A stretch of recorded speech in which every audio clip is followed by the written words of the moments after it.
بسم اللہ الرحمن الرحیم صلی اللہ علیہ نبی الکریم۔ میرا نام محمد شکیل فاروقی ہے اور آپ دیکھ رہے ہیں ہمارا یوٹیوب چینل اور فیس بک پہ شکیل فاروقی لیکچرز۔ اگر آپ ٹیچر ہیں یا آپ پیرنٹ ہیں اور اپنے بچے کی تیاری کے لیے ویڈیو لیکچر کی تلاش میں ہیں تو آپ بالکل درست جگہ پہ ہیں۔ جلدی سے چینل کو سبسکرائب کریں اور بیل آئیکن کو دبانا بالکل نہ بھولیے گا تاکہ آپ کو ہر لیکچر اور ہر ویڈیو بر وقت مل سکے۔ اگر کوئی ٹیچر یا کوئی پیرنٹ یہ پاور پوائنٹ پریزنٹیشن مجھ سے لینا چاہتا ہے تو آپ میرے اس واٹس ایپ نمبر پہ مجھ سے رابطہ کر کے یہ حاصل کر سکتے ہیں۔ آج ہم پڑھنے جا رہے ہیں جماعت اول کی اسلامیات، باب اول قرآن مجید و حدیث نبوی، سبق نمبر 4 حدیث نبوی صلی اللہ علیہ وآلہ وسلم کو۔ آئیے پہلے ہم وہ اہم نکات جانتے ہیں جو آج کے اس لیکچر میں ہم نے ڈسکس کرنے ہیں۔ آئیے لیکچر کو شروع کرتے ہیں۔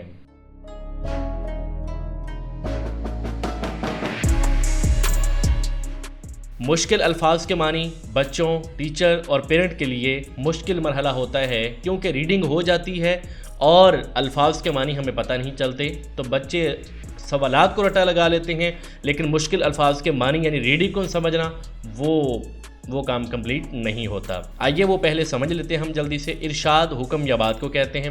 پاکیزگی، صفائی ستھرائی۔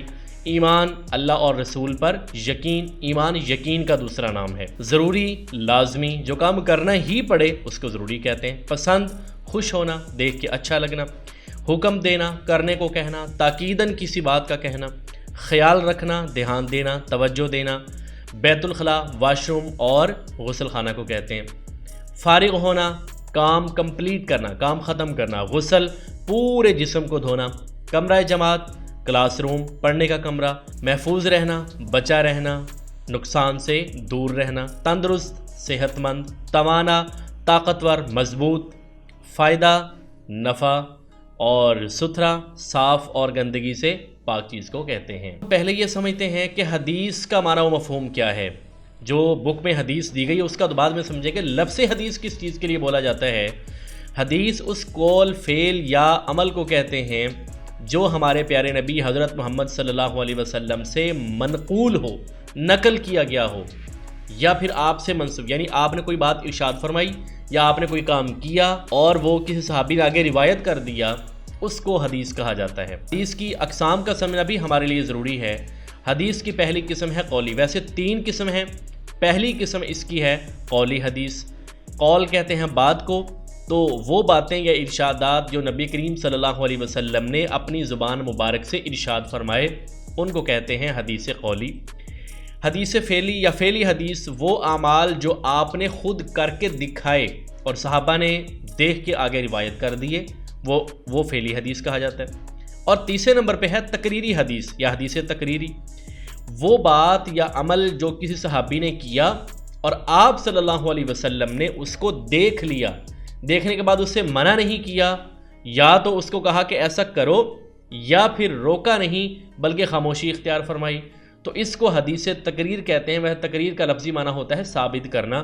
تو آپ اپنی خاموشی سے یا اس کے کرنے کا حکم دینے سے آپ نے یہ ثابت کیا کہ یہ کام درست ہے، تو اس کام کو بھی حدیث کہا جا سکتا ہے اور کہا جاتا ہے۔ بک والی حدیث ہم دیکھتے ہیں۔ حدیث طہارت اور اس کا معنی مفہوم کیا ہے۔ پہلے حدیث ہے الطہور شطر الایمان، کہ پاکیزگی نصف ایمان ہے۔ صحیح مسلم کی حدیث نمبر 534 ہے یہ، پاکیزگی نصف ایمان ہے۔ اس کا ترجمہ کیا ہے وہ بھی آپ سمجھیں اگر آپ نے بچے کو سمجھانا ہے تو۔ طہور کہتے ہیں پاکیزگی، طہارت، صفائی کو۔ شطر کہتے ہیں حصے کو، نصف اس کا معنی نہیں ہے، اور ایمان کا۔ تو اس کا لفظی ترجمہ ہوگا پاکیزگی، طہارت اور صفائی حصہ ہے ایمان کا، یعنی پاکیزگی ایمان کا حصہ ہے۔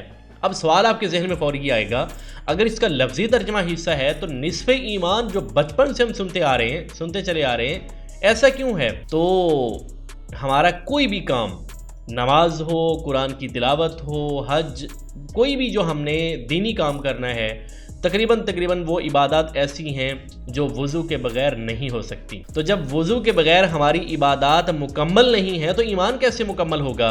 اس وجہ سے جو چیز کسی کا حصہ ہے اگر وہ نہ ہو تو وہ چیز کمپلیٹ اور مکمل نہیں ہوتی۔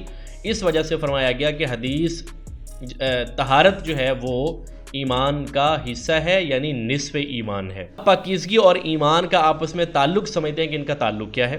ایمان صرف دل کا یقین اور زبان کا اقرار نہیں بلکہ اعمال صالحہ بھی اس میں شامل ہیں، اس کا حصہ ہیں، یعنی کہ اعمال صالحہ ہم نے کرنے ہیں تو وہ کس سے ہونے ہیں؟ پاکیزگی کے ساتھ، اور اعمال صالحہ کے بغیر ایمان مکمل نہیں ہے۔ تو گویا پاکیزگی جو ہے وہ کنیکٹڈ ہے اعمال صالحہ کے ذریعے ایمان کے ساتھ۔ ایمان بھی مکمل نہیں ہوگا جب تک پاکیزگی اور صفائی نہیں ہوگی۔ صفائی ستھرائی اور پاکیزگی کو ایمان کا نصف قرار دینا اس بات کی دلیل ہے کہ دین میں ظاہری اور باطنی دونوں پاکیزگیاں لازم ہیں۔ ظاہری پاکیزگی بھی لازم ہے جو پاک صاف ہم ہیں، اور باطنی پاکیزگی بھی لازم ہے۔ میرے اس جیسے سے آپ کو سمجھ آ گیا ہوگا کہ باطنی پاکیزگی کا مطلب کیا ہے۔ سمجھتے ہیں جی ابھی ظاہری پاکیزگی جسم، کپڑے، گھر، ماحول، آپ کی بک، آپ کا بیگ، آپ کی کلاس، آپ کا بینچ، یہ ساری چیزیں صاف ستھری ہوں، یہ ظاہری پاکیزگی ہے۔ اور باطنی پاکیزگی کیا ہے کہ دل کو حسد، کینہ، بغض، نفرت، ان چیزوں سے پاک رکھنا، گناہوں کے گندے خیالات سے پاک رکھنا، یہ باطنی پاکیزگی ہے۔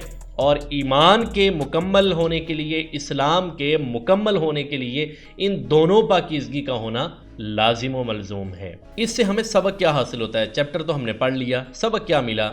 سبق دیکھیں جی، تمام مسلمانوں کے لیے پاک صاف رہنا ضروری ہے۔ اللہ تعالیٰ ان لوگوں کو پسند کرتا ہے جو پاک صاف رہتے ہیں۔ ہمارے پیارے نبی صلی اللہ علیہ وسلم بھی دوسروں کو پاک صاف رہنے کا حکم فرماتے تھے۔ ہمیں یہ چاہیے کہ ہم صفائی کا خیال رکھیں۔ کس طرح سے؟ دانت صاف کریں، ناخن تراشیں، بیت الخلاء سے فارغ ہو کے ہاتھ صابن سے دھوئیں، کھانا کھانے سے پہلے اور بعد دونوں وقت جو ہے وہ ہاتھ دھونے ہیں، روزانہ پورے جسم کا غسل کرنا ہے، اپنے گھر، کمرہ جماعت، بیگ، بکس، ہر چیز کو پاک صاف رکھنا، یہ بھی ہمیں سبق اس سے ملتا ہے۔ اور اب آخر میں کہ فائدہ کیا ہوگا؟ فائدہ یہ ہوگا بیماریوں سے انسان محفوظ رہے گا، اور مسلمانوں کی زندگی کا جو سب سے بڑا مقصد ہوتا ہے وہ اللہ تعالیٰ کی رضا اور اللہ کی خوشنودی ہے، تو پاکیزگی سے ہمیں یہ بھی حاصل ہوتی ہے۔ اللہ تعالیٰ ہم سے خوش ہوتا ہے اور پھر ہم تندرست بھی رہیں گے۔ تو فائدہ کیا ہوا؟ ہم تندرست رہیں گے، بیماریوں سے محفوظ رہیں گے، اور اللہ تعالیٰ کی ذات جو ہے وہ بھی ہم سے خوش ہوگی، اور اس طرح ہمارا گھر، ملک، مدرسہ، اسکول یہ بھی پاک صاف رہے گا۔ یہ تھا جی آج کا لیکچر۔ مجھے یقین ہے کہ آپ کو یہ پسند آیا ہوگا۔ اگر آپ کو یہ ویڈیو اچھی لگی ہے تو چینل کو سبسکرائب کرنا بالکل آپ نہیں بھولے ہوں گے۔ اس کے ساتھ ساتھ ویڈیو کو لائک اور شیئر بھی کریں، اور کمنٹ باکس میں یہ بھی بتائیں کہ آپ کو یہ لیکچر کیسا لگا۔ کوئی کمی ہے تو وہ بھی ضرور نیچے مینشن کریں۔ آپ سے ملاقات ہوگی انشاءاللہ اگلے لیکچر میں، تب تک کے لیے مجھے اجازت دیں۔ اللہ حافظ۔